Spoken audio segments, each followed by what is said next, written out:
Would you do the world a favor and be you? Because everybody else is already taken. Do the world a favor and be you. The world needs you, or God wouldn't have made you. If God wanted me to be somebody else, I wouldn't be here. I would be them. Stop trying to be somebody else. Stop letting the culture define what's beautiful.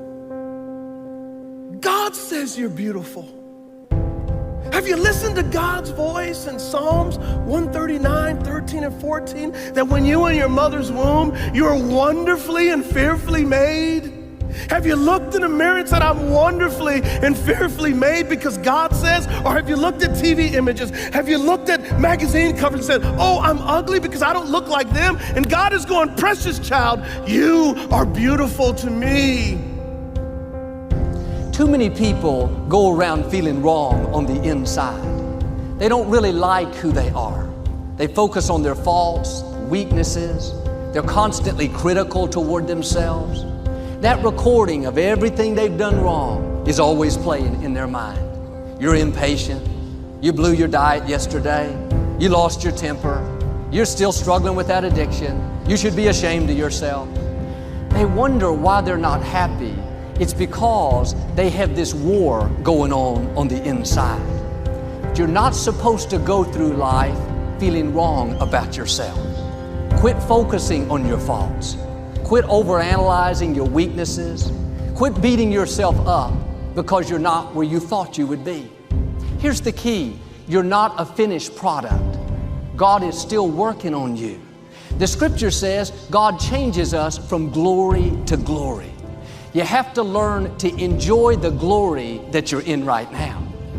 You may have some weaknesses. We all do. There may be some areas where you know you need to improve, but being down on yourself is not going to help you do better. Having that nagging feeling, telling you you don't measure up, God's not pleased with you, you'll never get it right, it's not going to help you move forward. You have to accept yourself right where you are, faults and all. God is the potter, we are the clay. He's the one making you and molding you. It may not be happening as fast as you would like, but you don't control the timetable. Will you trust Him in the process? Will you accept yourself in the glory that you're in right now? Don't go around being against yourself. You may have some things wrong with you, but can I tell you, you have a lot more right with you. You may have a long way to go, but if you look back, you'll see how far you've already come. Keep your flaws in perspective. Every person has something they're dealing with. When you are for yourself, you are in agreement with God. And some people have never once said, I like myself. I like my gifts. I like my personality. I like my looks. I'm happy with who God made me to be. If you don't like yourself in a healthy way, other people are not going to like you. You project what you believe on the inside.